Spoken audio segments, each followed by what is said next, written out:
لله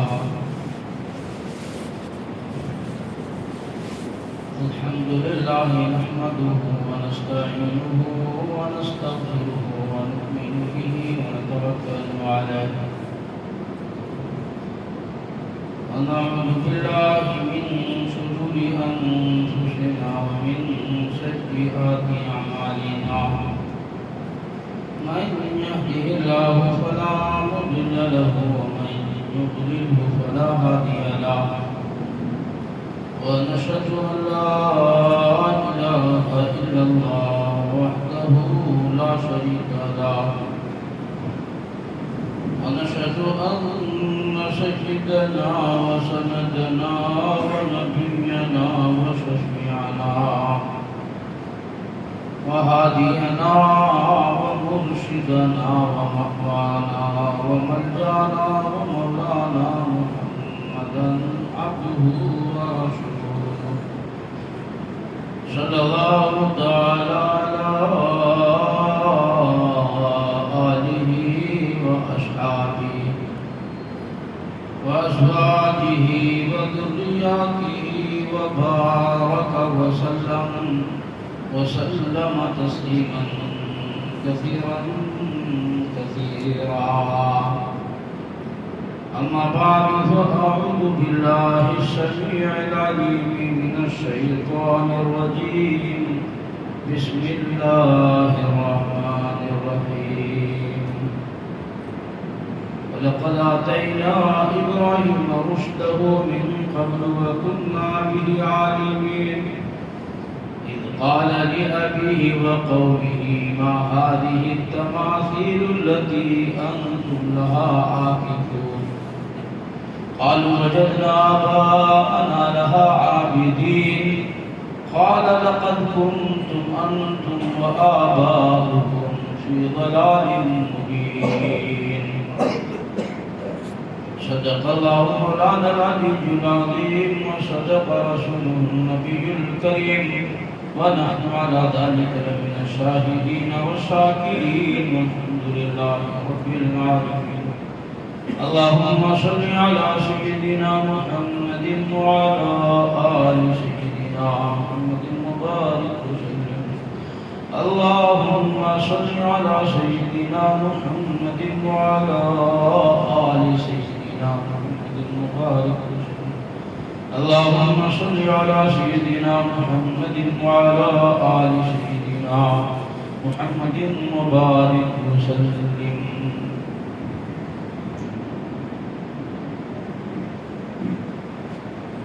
اسلام کا سب سے عظیم اور سب سے بڑا اور سب سے آخری رکن ہے حج۔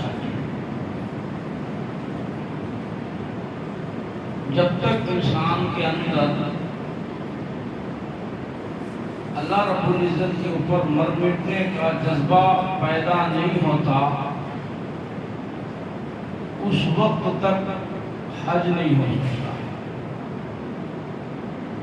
میں نے گزشتہ جمعے میں یہ بات بتلائی تھی کہ حج نام ہے اللہ تبارک و تعالیٰ کی ذات پر ٹوٹ کر پیار کرنے کا نام اور اپنی محبت کے اظہار کرنے کا نام حج ہے۔ تو جب تک انسان کے اندر یہ جذبہ پیدا نہ ہو جائے، یہ شوق پیدا نہ ہو جائے، اس وقت تک حج ہو ہی نہیں سکتا۔ اللہ تبارک تعالیٰ نے اپنے نبی حضرت ابراہیم علیہ نبینا علیہ السلام کو حکم دیا بیت اللہ کے تعمیر کا، اور اس پیغمبر کا انتخاب کیا جن کو اللہ نے خلیل اللہ کا لقب عطا فرمایا، اللہ کا دوست۔ سیدنا ابراہیم علیہ نبینا علیہ السلام کی زندگی کو، اس کی سیرت کو آپ پڑھو نا تو پوری زندگی آپ کو یہی جذبہ ملے گا کہ ابراہیم علیہ السلام نے پوری زندگی اللہ کے نام پر قربان کر دیا تھا. پوری زندگی آپ نے اللہ پر فدا کر دی تھی اور قربانی کا وہ نمونہ پیش کیا ابراہیم علیہ السلام نے کہ رہتی دنیا تک دوسری کوئی تاریخ آپ کو نہیں ملنے والی. یہ تھا قربانی کا جذبہ، فلسفہ، اور یہی ہے حج کا فلسفہ کہ آدمی پوری طریقے سے اللہ کی ذات پر فدا ہو جائے، نثار ہونے کا جذبہ پیدا ہو جائے، فنا ہونے کا جذبہ پیدا ہو جائے. اس کا نام ہے حج، اس کا نام ہے طواف، اس کا نام ہے سعی، اس کا نام ہے جماعت، وقوف، مزدلفہ، مینا. وہ سارا نظارہ پیش کرتا ہے کہ بندہ اللہ رب العزت پر فنا ہونا چاہتا ہے. چنانچہ اللہ کے نبی صلی اللہ علیہ وسلم نے اس وجہ سے حدیث پاک میں ارشاد فرمایا کہ جب کوئی بندہ اس نیت کے ساتھ اپنے گھر سے نکل جاتا ہے حج کی نیت سے خالصتاً، جس میں اخلاص ہو، نام و نمود مقصود نہ ہو، ریا نہ ہو، شہرت نہ ہو، دکھاوا نہ ہو. ایسا نہیں کہ پورے محلے کو اکٹھا کر کے پتہ میں حج کو جا رہا ہوں تو میں حج کو جا رہا ہوں، اور جب حج سے فارغ ہوئے تو ناموں کے ساتھ لکھنا شروع کر دیا، حاجی فلاں، حاجی فلاں، حاجی فلاں. وہ ایک صاحب تھے تو ان سے پوچھا بھائی آپ کا نام کیا؟ تو انہوں نے کہا کہ حاجی فلاں نام میرا. تو انہوں نے پلٹ کر ان سے پوچھا بھائی آپ کا نام کیا ہے؟ انہوں نے اپنا نام کچھ بتایا تھا، حاجی فلاں. انہوں نے کہا میرا نام نمازی رفیق لکھو. انہوں نے کہا بھائی یہ کون سا نام ہے؟ کہا بھائی آپ نے کتنی حج کیے؟ کہا ایک حج کیا. کہا اگر ایک حج کر کے آپ اپنے نام کے ساتھ حاجی فلاں لکھ سکتے ہو تو میں تو روز نماز پڑھتا ہوں، میرے ساتھ کیوں نہیں لکھا جاتا؟ لکھو نمازی رفیق. اللہ کے نبی صلی اللہ علیہ وسلم نے فرمایا کہ یہ مقصود نہیں، ضروری نہیں حاجی آپ اپنے نام کے ساتھ حاجی لکھو. بھائی حج کرے ہو اللہ کے لیے ہو، ضرورت نہیں ہے ظاہر کرنے کی نا، وہ تو جانتا ہے، تیرا پروردگار جانتا ہے. بے شمار علماء کرام ہیں کبھی نہیں لکھتے اپنے نام کے ساتھ، لیکن لوگوں کو خواہ مخواہ کا جو ہے وہ ہمہ ہو جاتا ہے، اس کے بغیر ان کا جو ہے روٹی ہضم نہیں ہوتا. اللہ کے نبی نے فرمایا کہ جو خالصتاً اللہ کے لیے حج کے لیے آتا ہے، یہ اتنا عظیم الشان ان کی جو ہے نیتیں ہیں، ارادے ہیں، عزائم ہیں، اتنا بڑا یہ عمل ہے کہ اگر وہ نیت کرنے کے بعد گھر سے نکلا اور گھر سے نکلنے کے بعد اگر اس کی وفات ہو گئی اللہ کے راستے میں، تو فرمایا اللہ اس کو محروم نہیں فرماتے ہیں، اس کی جگہ ایک فرشتہ مقرر فرماتے ہیں. پھر وہ فرشتہ اس بندے کے بدل میں طواف کرتا ہے، سعی کرتا ہے، مزدلفہ جاتا ہے، مینا جاتا ہے، جمرات پر جا کر کنکریاں مارتا ہے. حاجی کے بدلے وہ کہتا ہے لبیک اللہم لبیک، لبیک لا شریک لک لبیک. علماء نے لکھا ہے کہ کوئی بندہ کیا حج کرے گا جو فرشتہ اعمال کرتا ہے. جو فرشتہ حج کرتا ہے، جو فرشتہ طواف کرتا ہے، تو انسانوں کی کیا مجال ہے کہ اس جیسا وہ کر سکے. کیوں؟ اس لیے کہ بھائی فرشتے کو بھوک نہیں لگتی، اسے کھانے کی حاجت نہیں، فرشتے کو پیاس نہیں لگتی، اسے پانی کی ضرورت نہیں، فرشتے کو نیند نہیں آتی، اسے بستر کی ضرورت نہیں ہے، فرشتے کو پیشاب پخانے کی ضرورت نہیں ہے، وضو بنانے کی ضرورت نہیں، یہ سارا مسئلہ میرے تمہارے ساتھ لگا رہتا ہے۔ تو اللہ تبارک تعالیٰ اس انسان کے بدلے فرشتے کو متعین فرماتے ہیں، اور پھر جب فرشتہ جواب کرے گا، فرشتہ صحیح کرے گا، فرشتہ جو ہے مینا میں، مزدلفہ میں، عرفات میں جائے گا، تو اس کے مقدروں کا کہنا کیا ہے؟ تو سچی بات ہے، مر مٹنے کا جذبہ لے کے چلنا، واقعی مر مٹنے کا جذبہ، اللہ موت ایسے راستے میں دیجئے نا، ایسی موت دے دیجئے نا ہمیں جو قیامت تک فرشتہ جواب کرتا رہے گا اس کی طرف سے، قیامت تک صحیح کرتا رہے گا فرشتہ ان کی طرف سے۔ تو یہ کیسا بابرکت سفر ہے، کیسے خوش نصیب ہے وہ بندے جنہوں نے نیتیں کی، جنہوں نے ارادے کی ہیں، عزائم کی ہیں۔ ایک حاجی صاحب سے بھی ملا، میں ان کی دکان پر گیا، آہستہ سے انہوں نے کہا حضرت دعا کرو۔ میں نے کہا کمال ہو گیا، آپ نے کسی کو بتایا نہیں؟ کہ نہیں کسی کو نہیں، دعوت تو بالکل نہیں، وہی تو شہرت ہوتی ہے، وہی تو دکھاوا ہوتا، دعوت نہیں، شہرت نہیں، کسی کو بلانا نہیں، بس زیادہ سفر ہلکا پھلکا لینا ہے اور نکل جانا فلاں تاریخ کو، اور کسی کو نہیں بتانا۔ میں نے کہا ایسے بھی لوگ ہیں ہمارے معاشرے میں، ہمارے ماحول میں، ایسے بھی نیک لوگ ہیں اور ایسے بھی سمجھدار لوگ ہیں۔ اللہ ان کا حج کو قبول فرمائے، ارادوں کو پائے تکمیل تک پہنچائے۔ تو بڑا اونچا مقام ہے، بڑا اونچا سفر ہے۔ سیدنا عمر فاروق رضی اللہ تعالیٰ عنہ کا زمانہ اور دور ہے، تو آپ نے کچھ لوگوں کو طواف کرتے ہوئے دیکھا، تو آپ نے پوچھا کہ بھائی کہاں سے آئے ہو؟ انہوں نے کہا بھائی یمن سے آئے ہیں لوگ، مسافر ہیں، یمن بہت دور ہے۔ پوچھا کیوں آئے ہو، کئی کے لیے آئے؟ انہوں نے کہا حج کے لیے آئے۔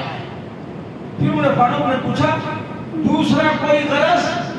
کہا نہیں، تجارت نہیں، خرید و فروخت نہیں، شہرت نہیں، کوئی اور کام، کسی سے ملنا جلنا، کوئی رشتہ دار، کوئی دوست؟ کہا نا نا نا نا نا، کوئی کام، کوئی مقصد ہمارا نہیں ہے سوائے حج کرنے کے لیے۔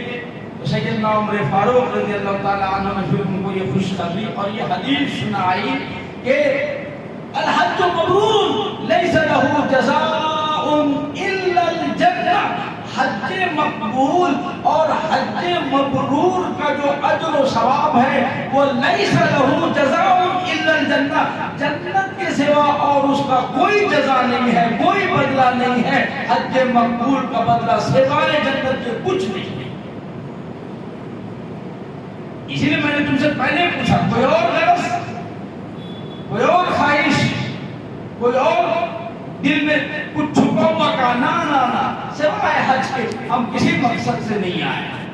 تو حاجی کو چاہیے کہ اس جذبے کے ساتھ نکلے جو جذبہ اللہ تبارک تعالیٰ نے اپنے پیغمبر حضرت سیدنا ابراہیم علیہ نبینا علیہ السلام کو عطا فرمایا تھا۔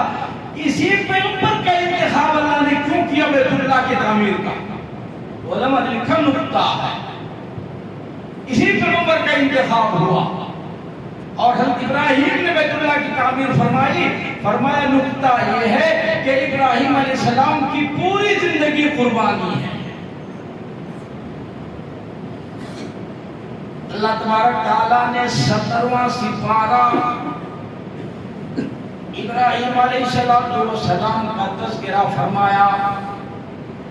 وَلَقَدْ آتَيْنَا إِبْرَاهِيمَ رُشْدَهُ مِنْ قَبْلُ وَكُنَّا بِهِ عَالِمِينَ۔ جب ابراہیم جوان ہو گئے، بچپن پورا آزمائش میں گزرا، باپ نے گھر سے دھکے مار کر نکال دیا، جب جوانی کے دہلیز پر آئے، اللہ تبارک تعالیٰ نے پوری زندگی قربانیوں سے بھرا پڑا ہوا ہے۔ وَلَقَدْ آتَيْنَا إِبْرَاهِيمَ رُشْدَهُ، میں نے ابراہیم کو ہدایت عطا فرمائی، رشد عطا فرمایا۔ وَكُنَّا بِهِ عَالِمِينَ، ہم نے علم عطا فرمایا، ہم نے ان کو نبوت عطا فرمائی، ہم نے ان کے ساتھ خیر کا معاملہ فرمایا، رشد و ہدایت عطا فرمائی۔ ابراہیم علیہ السلام نے دیکھا اِذْ قَالَ لِأَبِيهِ وَقَوْمِهِ مَا هَٰذِهِ التَّمَاثِيلُ الَّتِي أَنْتُمْ لَهَا عَاكِفُونَ، ایسے گھر میں پیدا ہوئے باپ ان کا بت گر نہیں، بت کا پجاری نہیں ہے، صرف بتوں کی پوجا نہیں کرتا ہے، وہ تو خداؤں کو بنا کر کے بتوں کا خرید و فروخت کرتا ہے۔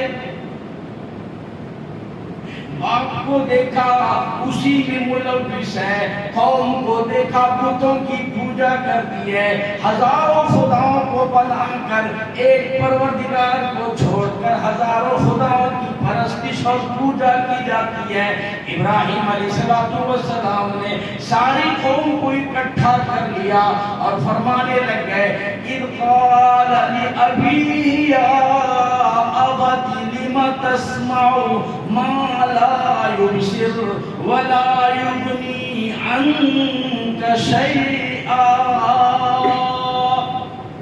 او میرے ابا، تم نے اپنے ہاتھوں سے اچھے اچھے خدا بنا لیے، بڑے بڑے خدا بنا لیے، بڑے بڑے بت بنا لیے، ان کے سامنے نظر و نیاز کرتے ہو، مرادیں مانگتے ہو، صحت اور تندرستی ان سے مانگتے ہو، ایسے لوگوں ایسے بت سے تم کیوں مرادیں مانگتے ہو جو تمہارے نفع نقصان کا مالک نہیں؟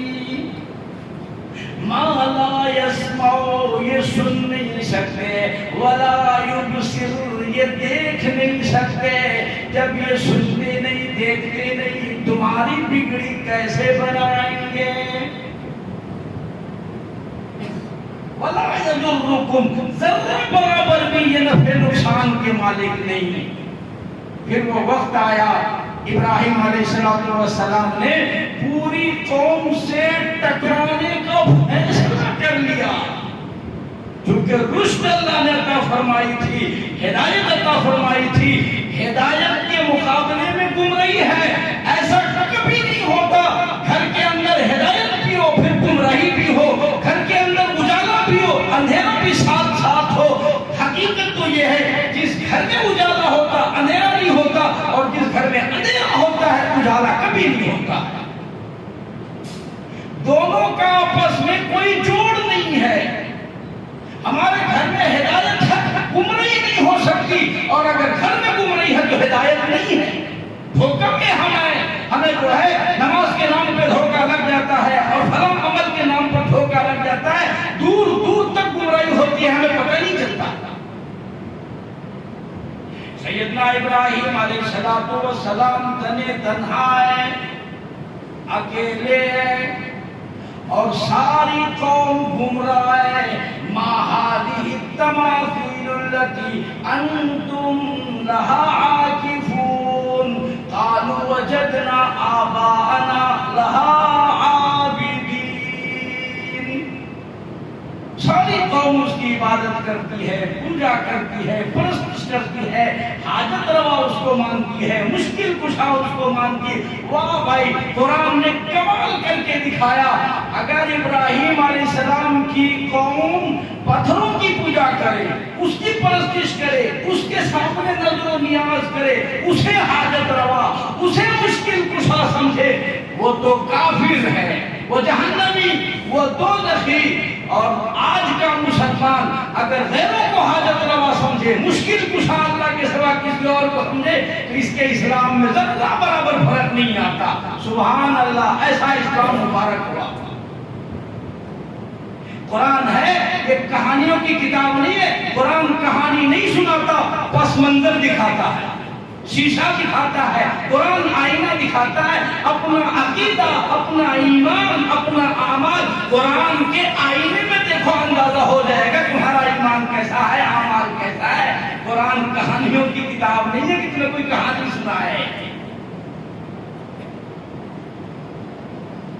قال لقد كنتم انتم وآباؤكم في ضلال مبين. ابراہیم علیہ السلام نے تبلیغ کی، سمجھایا قوم تم بھی اور میرے ابا تم بھی سارے کے سارے گمراہ ہو. ان کے یہاں ایک کا میلہ ہوتا تھا. ابراہیم علیہ السلام نے فیصلہ فرمایا آج ان کے ساتھ ایسا کام کروں گا کہ ان کو سبق سکھاؤں گا. سارے لوگ میلے میں چلے گئے. ابراہیم علیہ السلام بت خانے میں گھس گئے اور بتوں پر کھلہاڑی کا وار کیا. کسی کا ہاتھ کاٹا، کسی کا پیر کاٹا، کسی کی ناک کاٹی، کسی کے کان کاٹے، کسی کا گلا کاٹ دیا اور پورے بتوں کو توڑ پھوڑ کر کے بت خانے میں تہلکہ مچا دیا. ایک بڑا بت کو چھوڑ دیا اور کڑھائی اس بڑے بت کے کندھے پر رکھ دی. واپس آ گئے. آگے قوم میلہ ٹھیلا والی قوم. ایسا محسوس ہوتا نا کہ قرآن ہمارا نقشہ کھینچ کے بتا رہا. ایسا لگتا ہے نا کہ یہ قرآن حضرت ابراہیم علیہ السلام کا زمانہ نہیں، آج کے دور کا نقشہ کھینچ رہا. آج بھی وہی میلہ ہے، ٹھیلا ہے. اب ذرا اور آگے کھل کے بات کروں گا تو آپ کو بہت تکلیف ہوگی کہ مولانا پتہ نہیں کیسی کھردری باتیں کرنے شروع کر دی ہیں. کھردری باتیں میں نہیں کرتا، کھردری بات قرآن کرتا ہے، کھردری بات اللہ کرتا ہے. اور کیوں نہ کرے؟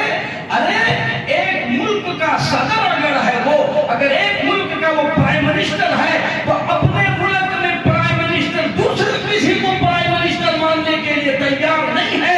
اگر پروردگار یا عالم ہے تو پروردگار دوسرے کو کیسے حاجت روا مشکل کشا مان سکتا ہے؟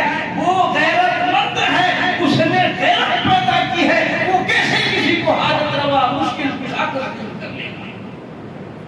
تم ملک میں دوسرے کسی کو صدر نہیں مان سکتے. تمہاری بیوی ہے، اگر کسی کے اوپر آنکھ اٹھائے تو برداشت نہیں کر سکتا. اللہ تبارک تعالیٰ کیسے برداشت کرے گا کہ پیدا میں نے کیا ہے، روزی میں دیتا ہوں، ایمان میں نے دیا ہے، اسلام میں نے دیا، قرآن میں نے دیا ہے. میرا بندہ میرا در چھوڑ کر کے غیر کے در پہ سر جھکائے. خدا کی قسم علماء نے لکھا، اللہ فرماتے ہیں مجھے چوری کے گناہ پر اتنا غصہ نہیں آتا، مجھے زانی پر اتنا غصہ نہیں آتا، مجھے کوئی کسی کا قتل کر دے اس پر اتنا غصہ نہیں آتا جتنا غصہ اس پر آتا ہے بندہ میرا ہو اور سر کسی غیر کے سامنے جا کے جھکائے.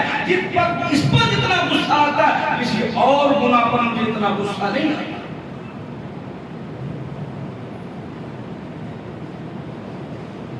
سیدنا ابراہیم علیہ نبینا علیہ السلام نے بتوں کے ٹکڑے کر دیے.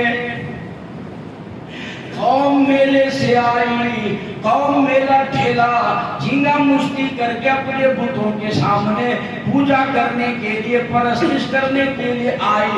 دیکھا پورے بتوں کا برا حال ہے.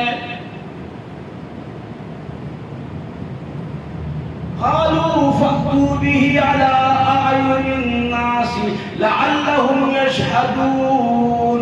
قالوا سمعنا فتى يذكرهم يقال له إبراهيم. کون ہے وہ جس نے بتوں کا ہمارے پروردگار کی توہین کی، بے عزتی کی؟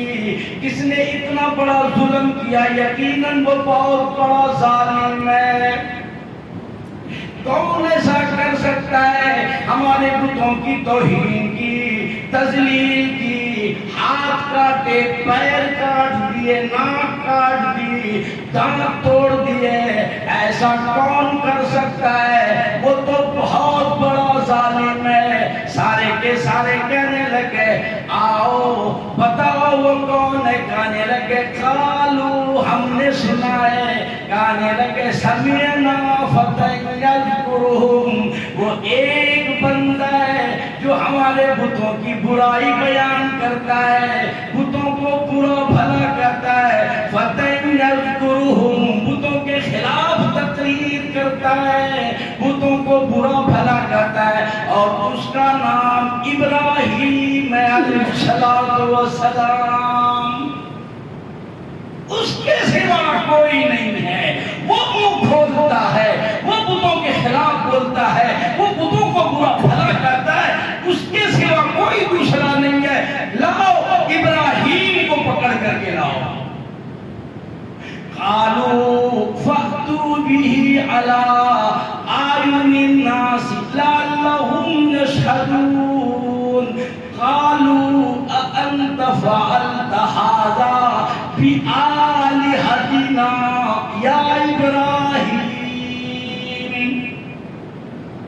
اے ابراہیم، تو نے ہمارے بتوں کے ساتھ یہ حرکت کی؟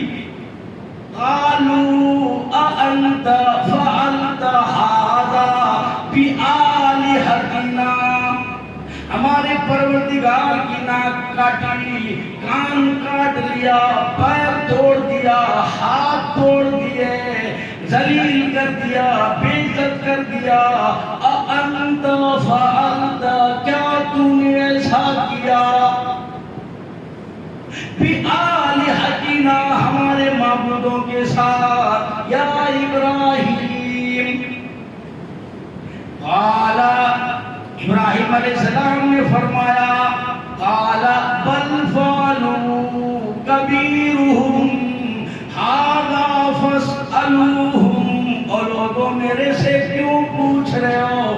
یہ جو تمہارا بڑا ہے، بل فعلوا کبیرہم، یہ جو بڑا بت ہے اسی کا یہ کام ہو سکتا ہے۔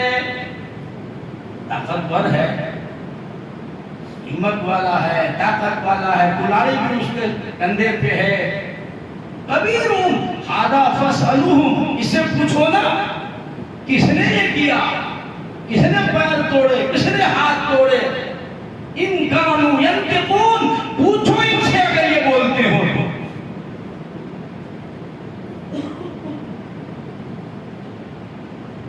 قوم اکٹھا ہوئی اور کہنے لگی، ابراہیم یار عجیب بیکی باتیں کرتے ہو، یہ بھی کبھی بولا کرتے ہیں کیا؟ اچھا یہ بولتے نہیں؟ نہیں، یہ سنتے نہیں؟ نہ، یہ دیکھتے نہیں؟ جب سارا اکٹھا کرا لیا تو دیکھا کہ توا گرم ہے۔ خوف نہیں ابراہیم علیہ السلام کو، ساری قوم جو ہے بت پرست ہے، مشرک ہے، ساری قوم مخالف ہے، ساری قوم ایک طرف ہے، اکیلے تنے تنہا مر مٹنے کا جذبہ، اللہ کے نام پر فدا ہونے کا جذبہ، اللہ کے دین پر قربان ہونے کا جذبہ۔ میں نے کہا نا، اسی لیے ابراہیم کو اللہ تبارک تعالیٰ نے یہ مقام عطا فرمایا، ابراہیم میرے گھر کی آپ تعمیر کرو نا۔ ان بندوں کے اندر وہ جذبہ پیدا ہوگا، ان حاجیوں میں وہ جذبہ پیدا ہوگا۔ اسی لیے اللہ کے نبی صلی اللہ علیہ وسلم نے ارشاد فرمایا کہ جس کے پاس اتنی استطاعت ہو، پیسہ ہو، مال ہو، دولت ہو کہ وہ اپنے پیسے سے مکہ مکرمہ جا سکتا ہو، آ سکتا ہو، جتنے دن وہ آنا ہو، 30 دن، 40 دن، 50 دن، اتنے دنوں کا خرچے کا انتظام بیوی بال بچوں کو کر کے وہ دے سکتا ہو، پھر ایسا بندہ مر مٹنے کا جذبہ اس کا پیدا نہ ہوا ہو، جانے کا جذبہ پیدا نہ ہوا ہو، حج کا جذبہ پیدا نہ ہوا، اللہ کے نبی صلی اللہ علیہ وسلم نے فرمایا مجھے کوئی اس کی ضرورت نہیں ہے۔ اگر ایسے بندے کے دل میں جذبہ پیدا نہیں ہوا اللہ پر مرنے کی، مجھے کوئی ضرورت نہیں ہے، مجھے کوئی فکر نہیں ہے، وہ یہودی ہو کے مرے، عیسائی ہو کے مرے، کرسچن ہو کے مرے، جس گلی میں چاہے جا کے مرے، لیکن مسلمان ہو کے نہیں مر سکتا۔ اگر مسلمان ہو کے مرنے کا جذبہ ہوتا تو وہ میرے گھر کو حج بیت اللہ کے لیے آتا۔ اسی لیے ایمانداروں، خوف کرو، ڈر کرو اللہ کا۔ سیدنا ابراہیم علیہ السلام تنے تنہا ہے، پوری قوم ہے۔ قال کبیرہم ھذا فاسألوہم ان کانوا ینطقون، فرمانے لگے ثم نكسوا على رؤوسهم لقد علمت ما هؤلاء ينطقون قال فتعبدون من دون الله ما لا ينفعكم شيئا ولا يضركم۔ اے لوگو، تمہاری متھی ماری چلی گئی ہے، تمہارا عقل خراب ہو گیا ہے، تمہاری سمجھ خراب ہو گئی ہے، جو نہ دیکھ سکتے ہو، نہ بول سکتے ہو، نہ وہ اپنا بچاؤ کر سکتے ہو، وہ ذرہ برابر نفع نقصان کا مالک جب وہ خود اپنا نہیں ہے، تمہاری حاجت روائی وہ کیوں کرے گا، مشکل کشائی کیوں کرے گا؟ اُفِّرْ لَكُمْ وَلِمَ تَعْبُدُونَ مِن دُونِ اللَّهِ، اس ایسے خدا کی تم پرستش کرتے ہو، تف ہے تم پر، لعنت ہے تم پر۔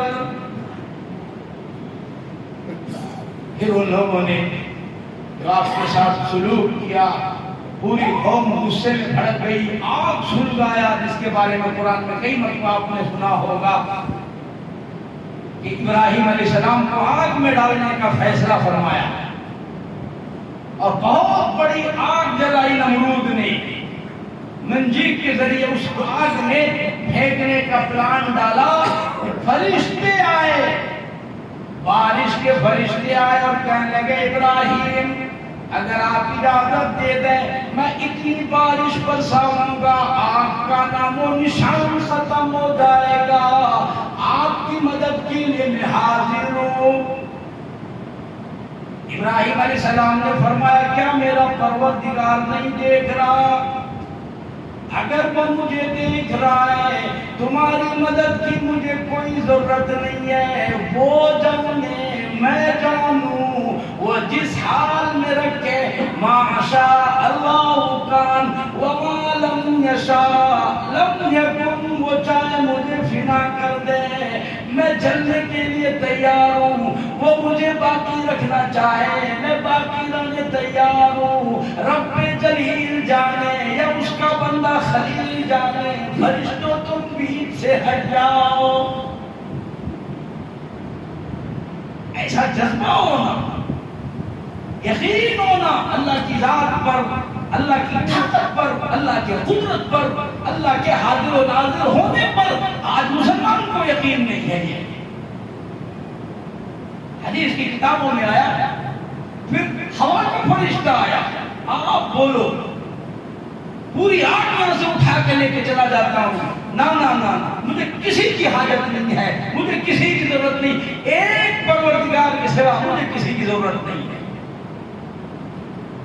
علماء نے لکھا ادھر آگ میں اٹھا کے پھینکا گیا، پھر اللہ تبارک تعالیٰ نے وہ معجزہ عطا فرمایا، وہ تاریخ بنی ہے کہ آگ کو اللہ نے حکم دیا یا نارو کونی بردم و سلاما علی ابراہیم، سلامتی کے ساتھ، عافیت کے ساتھ، اے آگ میرے خلیل پر تو ٹھنڈا ہو جا۔ ہاں دیکھو سلامتی کے ساتھ، ایسا نہیں اتنا زیادہ ٹھنڈا نہیں ہونا کہ ٹیمپریچر جو ہے بہت لو ہو جائے اور میرے خلیل کو تکلیف ہونے ہو جائے، جس طریقے سے آئس میں فریج میں آدمی ٹھنڈا ہوتا اس طرح ٹھنڈی نہیں ہونا، بردم و سلامن، سلامتی کے ساتھ، تکلیف نہ ہونے پائے، میرے خلیل کو نقصان نہ ہونے پائے، اس طریقے سے آگ تو ٹھنڈی ہو جا۔ اللہ اکبر۔ علماء نے لکھا اللہ کا ایک حکم سن کر توجہ کرنا، پورے توجہ کے ساتھ صبح ایمان والے اگر اندر ایمان ہے اور قرآن پر یقین ہے، اللہ کے احکام پر یقین ہے، لکھ کے لے جاؤ یہ بات۔ علماء نے لکھا اللہ کا ایک حکم سن کر آگ جس کی صفت جلانے کی ہے، آگ جس کی صفت تکلیف دینے کی ہے، آگ جس کی صفت نقصان پہنچانے کی ہے، اللہ کا حکم سننے کے بعد اپنی صفت چھوڑ کر کے آگ ٹھنڈی ہو گئی۔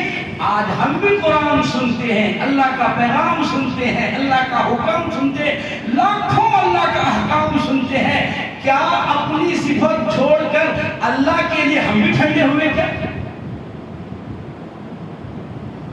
اللہ کے لیے ہمارا غصہ ٹھنڈا ہو گیا؟ کیا اللہ کا حکم سن کر کے ہم اپنی صفت بدل لیے، عادت بدل گئی ہماری؟ ہم تو اس حد سے زیادہ گئے گزرے ہو گئے ہیں جس کو ہم آگ کہتے ہیں، ارے جس کی صفت نقصان پہنچانا ہے، جلا دینا ہے، ختم کر دینا ہے، ایک حکم سن کر اس نے سارا قرآن سن کر کے مسلمان اپنی عادت بدلنے تیار. پھر اللہ تبارک تعالیٰ نے موقع عطا فرمایا کہ خلیل آپ میرے گھر کی تعمیر کرو. ابراہیم علیہ السلام نے گھر کی تعمیر فرمائی. اسماعیل علیہ السلام نے مٹی گارا اینٹ کا مزدوری کا کام کیا. حاجرہ اور سارہ علیہ السلام نے ہیلپ و مدد کی, کھانا پکا کے لائے. جب گھر تیار ہوا تو اللہ تبارک تعالیٰ سے ابراہیم علیہ السلام نے لاکھوں سال, ابھی دیکھو لوگ آج حج کو جاتے ہیں نا, آج 2023 میں 2024 میں اور قیامت میں اور بعد میں جائیں گے. ابراہیم علیہ السلام نے لاکھوں سال پہلے جب بیت اللہ کی تعمیر ہو گئی, ابراہیم علیہ السلام نے دعا مانگی, دعا فرمائی. آپ نے اسماعیل کو فرمایا میری دعا پر تو آمین کہو, حاجرہ کو فرمایا آپ آمین کہو, سارہ کو کہا آپ آمین کہو, میں دعا کرتا ہوں آپ سب آمین کہو. دعا ابراہیم کی ہو, آمین اسماعیل کی ہو, قبولیت کی کوئی شک ہے, اور کام بیت اللہ کی تعمیر ہو. جب فارغ ہو گئے ابراہیم علیہ السلام نے دعا فرمائی اور یوں فرمایا اے میرے رب, میرے پروردگار, میں نے آپ کا گھر بنایا, بیت اللہ کی تعمیر کی, لوگ اس میں حاجی آئیں گے, وہ طواف کریں گے, وہ سعی کریں گے, وہ اجمال کریں گے, اور وہ جو ہے رکن یمانی کو حجر اسود کو بوسہ دیں گے, زمزم پئیں گے, اور وہ 2 رکعت جو ہے مقام ابراہیم میں نفلیں پڑھیں گے. میرے اللہ میں آج آپ سے مانگتا ہوں, آج کے بعد جتنے بوڑھے, میں بوڑھا ہو گیا ہوں, میری داڑھی سفید ہو گئی ہے, جتنے بوڑھے اس گھر میں آ کر کے طواف کریں گے, جتنے بوڑھے صحیح کریں گے, اللہ میں سب کے حق میں دعا کرتا ہوں, سب کے حق کو آپ قبول کر دینا, سب کے گناہوں کو معاف کر دینا. اللہ نے آپ کی دعا قبول فرمائی. پھر فرمایا اسماعیل تو دعا کر, میں آمین کہوں گا. اسماعیل علیہ السلام ہاتھ اٹھائے, اللہ میں جوان ہوں, میں نے بیت اللہ کی تعمیر کی ہے, حصہ لیا ہے, آج کے بعد جتنے جوان آئیں گے وہ اس گھر کا طواف کریں گے, بوسہ دیں گے, نماز پڑھیں گے, صحیح کریں گے, جماع کریں گے, رمی کریں گے. اللہ آج کے بعد جتنے قیامت تک حاجی آئیں گے, اللہ سارے جوانوں کے حج کو آپ قبول فرما لینا اور ان کے گناہوں کو معاف فرما. باری آئی حاجرہ کی, حضرت حاجرہ نے فرمایا کہ حضرت ابراہیم نے فرمایا تم دعا کرو ہم آمین کہیں گے. حضرت حاجرہ نے دعا مانگی, اللہ میں جوان عورت ہوں, جتنی جوان عورت قیامت تک آئیں گی وہ حج کریں گے, ان کے گناہوں کو معاف کرنا, بخشے بخشائے ان کو واپس کرنا. پھر باری آئی ہے سارہ کی, اللہ میں بوڑھی ہوں, کمزور ہوں, جتنی بوڑھی اور عمر دراز عورتیں آئیں گی آ کر کے اس گھر کا طواف کریں گی, صحیح کریں گی, محنت کریں گی, کوئی اللہ ان کو نا امید واپس نہیں کرنا, ان کی مغفرت کر دینا, ان کے گناہوں کو معاف کرنا, ان کو بخشے بخشائے اپنے گھروں پر لوٹ جانا. دیکھو آج ہم حج کرنے میں نیت کریں گے, ارادہ کریں گے, لیکن ہمارے مقبولیت کے سامان ہزاروں سال پہلے سیدنا ابراہیم علیہ السلام نے وہاں رکھ دیا تھا. اسی لیے فرمایا کہ حج مبرور لیس لہ جزاء الا الجنہ, خالص نیت کے ساتھ جو اس جگہ کو پہنچتا ہے اللہ اسے محروم کبھی نہیں فرماتا ہے. اللہ تبارک تعالیٰ جن لوگوں نے نیتیں کی, ارادے کی, عزائم کی, ان کی نیتوں کو, ارادوں کو, عزائم کو اللہ قبول فرمائے. اور جن لوگوں نے جنوں کا جانا ابھی مقدر نہیں ہوا ہے وہ نیتیں کریں, ارادے کریں, کوششیں کریں, محنت کریں, اللہ سے مانگیں, اللہ تبارک تعالیٰ راستہ کھولے گا. اللہ کسی کا محتاج نہیں, اللہ نہ روپیوں کا محتاج, نہ جو ہے پیسوں کا, اور نہ کسی اور چیز کا. جلال الدین سیوطی رحمۃ اللہ علیہ نے اپنی کتاب میں ایک واقعہ لکھا کہ ایک چونٹی کے دل میں شوق پیدا ہوا بیت اللہ دیکھنے کا. اللہ تبارک تعالیٰ بیت اللہ کے کبوتر کو حکم دیا, وہ اس کے پیروں سے لپٹ گئی اور جا کے وہ بیت اللہ میں پہنچایا. پھر اس چونٹی نے اللہ کے گھر کی زیارت کی. تو جذبہ, شوق, اگر یہ چیز اندر ہے تو اللہ تبارک تعالیٰ فیصلے فرمائیں گے. اللہ کسی کا محتاج نہیں ہے, سارے اللہ کے محتاج ہیں. اللہ تعالیٰ ہم تمام کو کہنے سے سننے سے عمل کی توفیق عطا فرمائے. آمین. وآخر دعوانا الحمدللہ رب العالمین.